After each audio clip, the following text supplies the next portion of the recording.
Angielski w pracy z humorem, Kasia Sielicka. Lesson 3, 2021. Speak English confidently. 3 tips how to get there.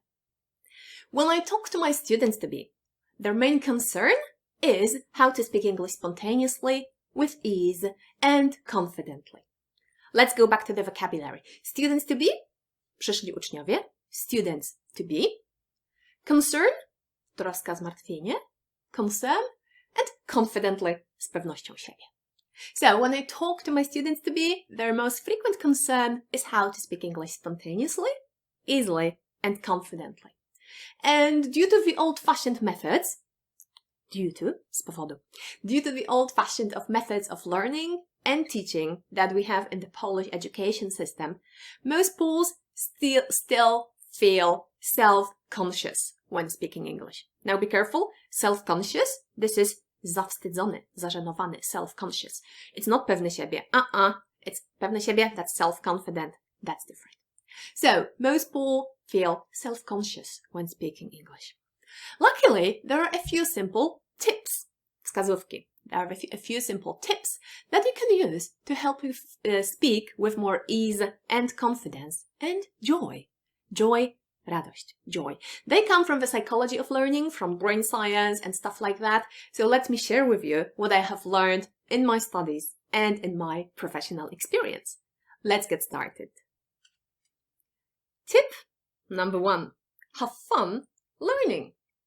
Before you can focus on fluency, skupić się na płynności, focus on fluency, you have to learn some words, phrases, and grammar. After all, you need to have some English in your head before you can use it.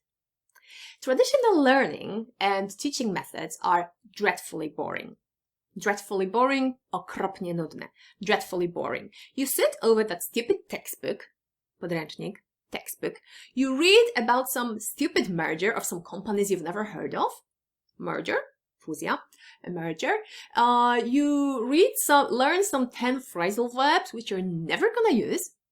And you study rules, how to use present perfect, which make no sense, which create just more chaos in your head, instead of helping you to use all that grammar. This is why in my series, English for Work with Songs, we focus on having fun. You listen to fun pop or rock songs, which you already know. They are mostly from the 90s, lata 90, the 90s. And since you already know them, you probably have heard the lyrics, so it's much, much easier to remember this stuff. And you probably like these songs too, so you're having fun. So then your brain produces some hormones, which make you happy, and they make learning so much easier. Yeah. So this is like working out. Trenowanie. It's like working out. When I started getting fit, getting in shape, I could have chosen running. Now, I hate running. So running as workouts would make me hate every minute of that. That would be such a painful process of getting in shape. But instead, I chose dancing. So I just have fun while dancing. I focus on my joy. Again, radość, joy. And I get in shape by accident. And it's really, really fun. So that's tip number 1. Have fun learning. Tip number 2. Do it with others. Let's face the truth. Stawmy czoła prawdzie. Let's face the truth. Learning alone sucks. Jest to kido. It sucks. Learning alone sucks.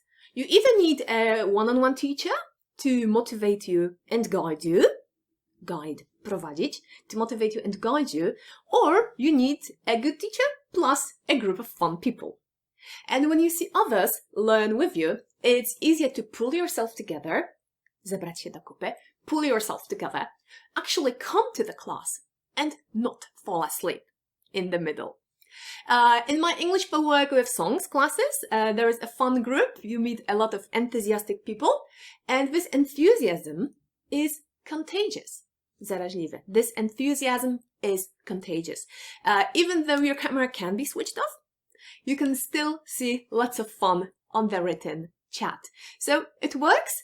These are your mirror neurons, neurony lustrzane, your mirror neurons in your brain working and giving you fun. And another great thing, you can see that the others are having the same problems as you are. So they are still mixing up present perfect. They need help with idioms. It's totally normal. You can see that there is nothing wrong with you and with your English. And this is a great boost to your self-confidence. Boost to your self-confidence, zwiększenie twojej pewności siebie. Boost to your self-confidence. Tip number 3, personalize. This is the most important thing in practicing English. Use the grammar to talk about you. Use the words to talk about your experiences and beliefs. Don't make false and abstract sentences such as Uncle John has gone on holiday. Oh, where did he go? Oh, I don't know. I don't have an Uncle John. Don't make just examples like she fell off the ladder. Who's she? Oh, it's just an example. No. That's bullshit. You won't learn anything. Your brain doesn't work this way. Your brain is egoistic. You have to think about yourself and talk about yourself. Only this way will you become more fluent, more confident in speaking. And in my series, English for Work with Songs, I actually use that all the time.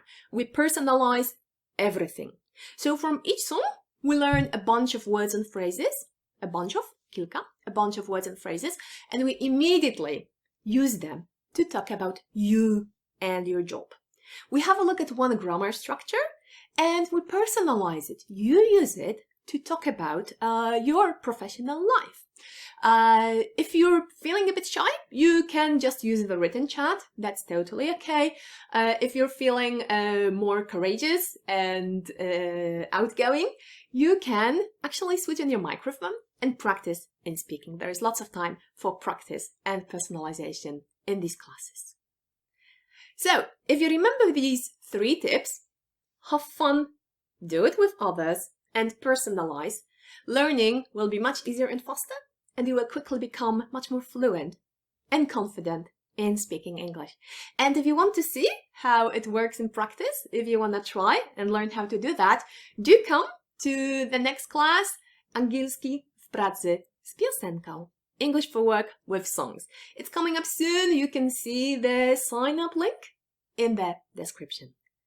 So, thanks for being with me today and see you next week. Kasia Sielicka, doktor filologii angielskiej, angielski w pracy z humorem. www.angielskishumorem.pl